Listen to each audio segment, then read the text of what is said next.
پیارے آقا فرماتے ہیں بہت بڑا مجھ پر بڑی بات گزری، واہ ہمانی، اور یہ خواب نے مجھے غم میں ڈال دیا، یہ کیسا خواب؟ اور جب امت خواب دیکھے تو پیارے آقا فرمائے صبح مسجد میں آ کر کے تم میں سے کس نے خواب دیکھا ہے؟ اپنے صحابہ سے فرماتے تھے اگر کسی نے کوئی خواب دیکھا ہے تو بتائے، اللہ کے حکم سے میں تعبیر بیان کروں گا، ٹھیک ہے؟ تو امت کے خواب کی تعبیر بیان فرمانے والے آقا اپنے خواب کی تعبیر کیوں نہ جانتے؟ مگر شروع میں چونکہ بشریت شروع میں غم میں پڑ گئے اور بہت افسردہ ہو گئے کہ یہ کیسا خواب، لیکن فوراً اللہ نے بتلا دیا یہ ہے تعبیر۔ تو آگے تعبیر آ رہی ہے خدا کی طرف سے، فَأَوْحَى إِلَيَّ أَنِ انفخهما، فوراً خدا کا پیغام آ گیا اسی عالم میں، اے نبی ان دونوں کنگنوں میں پھونکو۔ پیارے آقا نے کیا کیا؟ کہتے ہیں فَنَفَخْتُهُمَا، میں نے دونوں کنگنوں میں پھونک مار دی۔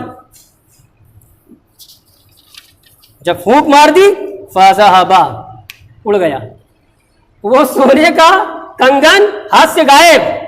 اور بار بار کہوں گا کس کا خواب ہے؟ نبی کا خواب ہے، اور نبی کا خواب سچا ہوتا ہے۔ بات ہو گئی۔ اب صحابہ سے جب حضور نے اپنا یہ خواب بیان کیا، اب خواب کی تعبیر بھی بیان فرما رہے ہیں۔ کیا کہتے ہیں؟ فَأَوَّلْتُهُمَ الْكَذَّابَيْنِ اللَّذَيْنِ أَنَا بَيْنَهُمَا، تو میں نے یہ دونوں وہ جھوٹے ہیں جنہوں نے نبوت کا دعویٰ کیا۔ صاحب صنعا و صاحب الیمامہ، صنعا والا اور یمامہ والا۔ صنعا میں اسود انسی پیدا ہوا حضور ہی کے وقت میں اور نبوت کا دعویٰ کیا، بہت سے گمراہ لوگ اس پر ایمان لائے۔ اور یمامہ میں یہ مسلمہ کذاب پیدا ہوا، اس نے نبوت کا جھوٹا دعویٰ کیا، اس پر ایمان لانے والے ایمان لائے۔ یہ ہے بخاری کی روایت۔ اور آگے اور وضاحت ہو گئی جو میں نے وضاحت کی ابھی کہ صنعا میں کون، یمامہ میں کون۔ تو امام بغوی نے کہا اراد بصاحب الصنع الاسود الانسی و بصاحب الیمامہ مسیلمۃ الکذاب۔ صنعا والے سے مراد اسود انسی نام کا شخص تھا، گمراہ، بددین، بے ایمان، حضور محمد الرسول اللہ کی رسالت و نبوت کا باغی اور اسلام سے سرفراہ، کہ اس نے اپنی جھوٹی نبوت کا اعلان کیا صنعا میں۔ اور ایسے ہی دوسرا باغی، طاغی اور فاجر اور جو ہے کافر۔ جی کیا زبان روکا جائے، کاہے کو روکا جائے؟ ما کان محمد ابا احد من رجالکم ولکن رسول اللہ وخاتم النبیین، قرآن نے صاف اعلان کر دیا ہے کہ حضور محمد رسول اللہ خاتم النبیین، اور قرآن کی نص سے ثابت ہے حضور کی ختم کی رسالت، حضور کا خاتم النبیین ہونا قرآن کی آیت سے ثابت۔ تو جب کسی بھی زمانے میں کوئی فرد امت کا اٹھے یا باغی قوم کا اٹھے یا مد مقابل کسی قوم کا فرد اٹھے اور وہ یہ کہے کہ ہم نبی ہیں، آج کے دور میں 100 سال بعد، 100 سال پہلے، 10 سال بعد جو بھی کہے وہ کافر ہے، وہ کافر ہے۔ کیوں؟ قرآن کی آیت کا اس نے انکار کیا۔ قرآن کی آیت کہہ رہی ہے کہ حضور محمد رسول اللہ خاتم النبیین ہے، اور یہ کمبخت کہہ رہا ہے 1400 سال بعد کہ میں بھی نبی ہوں۔ تو گویا کیا کیا؟ قرآن کا انکار کیا، اس لیے کافر ہو جائے گا۔ اس لیے جتنے بھی ہوئے، جس دور میں ہوئے اور قیامت تک جتنے بھی مدعیان باطل پیدا ہوں گے اور اپنی نبوت کا اعلان کریں گے، ہو رہے ہیں بھائی، ہر دور میں ہو رہے ہیں۔ پنجاب میں ابھی پیدا ہوا مرزا غلام احمد قادیانی، کتنا اچھا نام، غلام احمد۔ کیوں بھیا؟ کوئی پوچھے مولانا صاحب آپ اتنا اچھا نام اس کو کافر کہہ رہے ہو، تو کیا کہو گے آپ؟ قرآن کا انکار کیا۔ قرآن نے حضور محمد رسول اللہ کی رسالت اور نبوت کے آخری ہونے کا اعلان کیا، اور یہ پگلا کہہ رہا ہے کہ میں بھی نبی ہوں۔ اس نے کیا کیا؟ کفر کیا، انکار کیا قرآن کے، اس لیے کافر ہے۔ ومن قال سأنزل مثل ما انزل اللہ، دو بات قرآن نے بیان کی ہے، ترجمہ پر غور کیا تھا آپ نے؟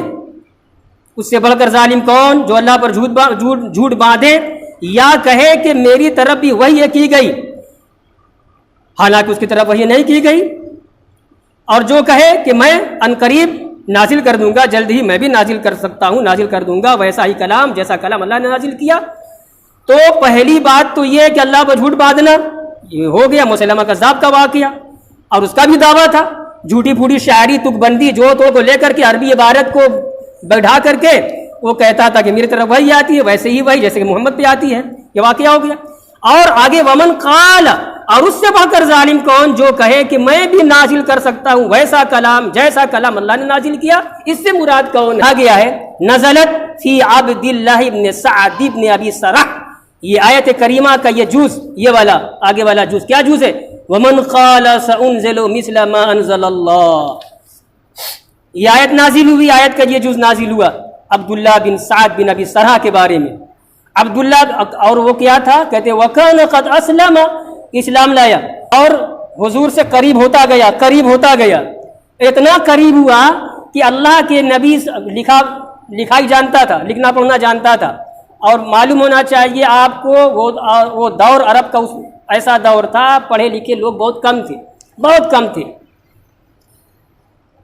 تو اتنا قریب ہوا کہ حضور نے اس کو اپنے پاس کر لیا، بالکل قریب کر لیا، جیسے بہت سے صحابہ ہوتے تھے قریب، اور اس سے کتابت کا کام لینے لگے. جب کوئی آیت نازل ہوتی تو اس سے بھی کہتے وہ رہتا تو لکھ لو اس کو، وہ لکھتا. کہتے ہیں وَكَانَ يَكْتُبُ لِلنَّبِيِّ صلی اللہ علیہ وسلم، اور یہ عبداللہ بن سعد بن ابی سرح اللہ کے نبی صلی اللہ علیہ وسلم حکم سے کتابت وحی کرنے لگا. وَكَانَ إِذَا أَمْلَى عَلَيْهِ سَمِيًّا بَصِيرًا كَتَبَ عَلِيمًا حَكِيمًا. جب اللہ کے نبی فرماتے کہ ہاں لکھو آیت کریمہ نازل ہوئی، اب فرماتے حضور بصیرہ لکھو، تو یہ کیا لکھتا؟ کتب علیمن حکیمہ. یہ پلٹ کر کے علیمن حکیمہ لکھتا تھا. نبی سے کوئی بات چھپ سکتی تھی؟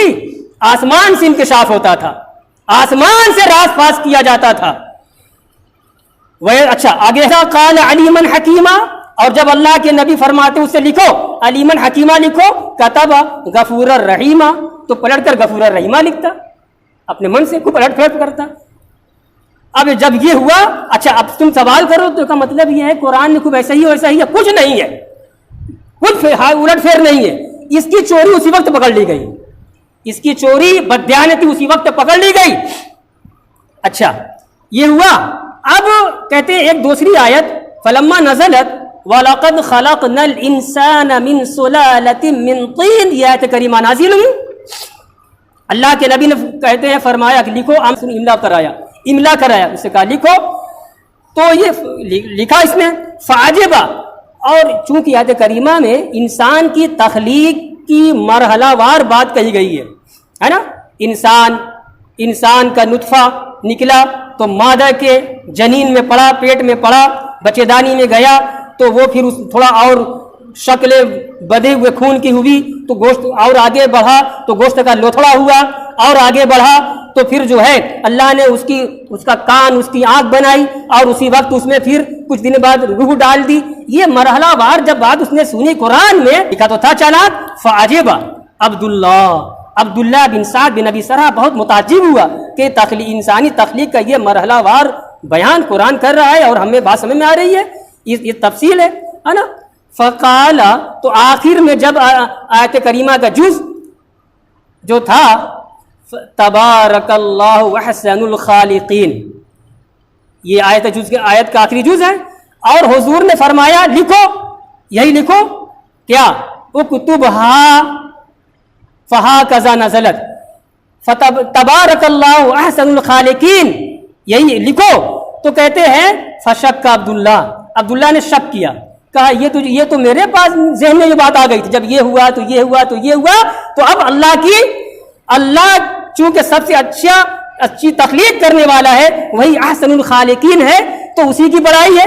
یہ تو جملہ میرے ذہن میں بھی آیا تھا، یہیں سے بہکا، کہا اگر چاہوں تو میں بھی نازل کر دوں ایسا ہی کلام جیسا کلام محمد پر نازل ہو رہا ہے.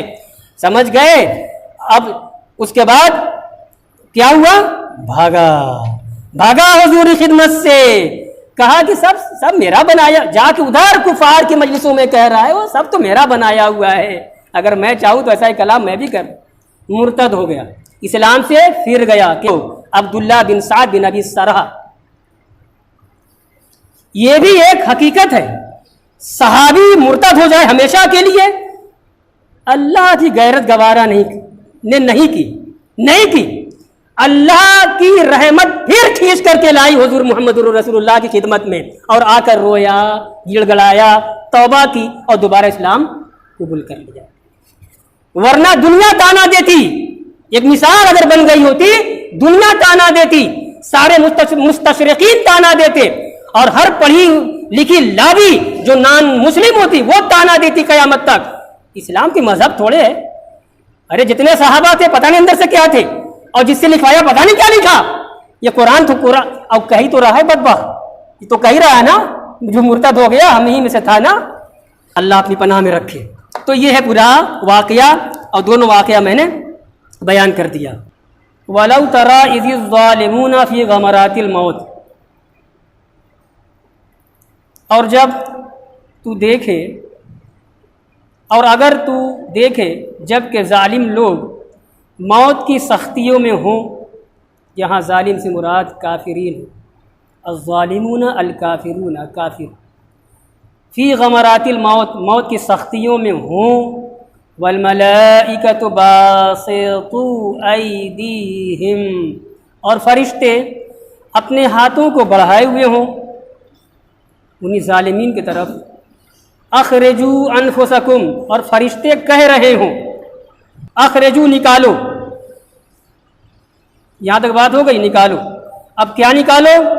کس سے؟ مرنے والے ظالمین سے کہیں گے، ملک الموت بھی کہیں گے، اور ملک الموت کے ساتھ جو فرشتے آئے ہیں زحمت کے، عذاب کے، وہ بھی کہیں گے۔ کس سے کہیں گے؟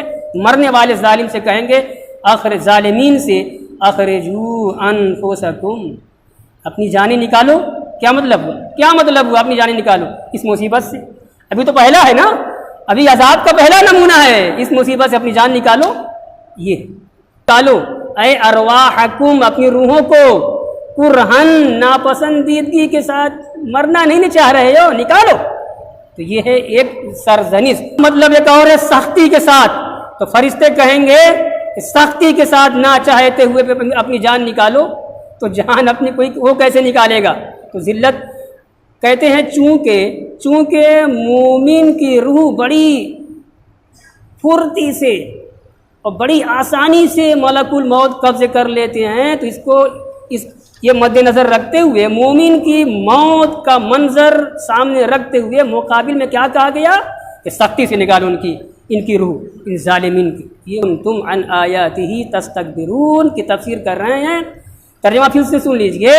آج تمہیں ذلت کا عذاب دیا جائے گا اس سبب سے کہ تم لوگ اللہ پر جھوٹی بات کہتے تھے، وَكُنْتُمْ عَنْ آیَاتِهِ تَسْتَكْبِرُونَ، اور تم لوگ اللہ کی آیتوں سے تکبر کرتے تھے، ماننا تو دور کی بات، سننا گوارا نہیں کرتے تھے نا، اکڑ پھو میں تھے دنیا میں۔ آج تمہیں ذلت کا عذاب دیا جائے گا۔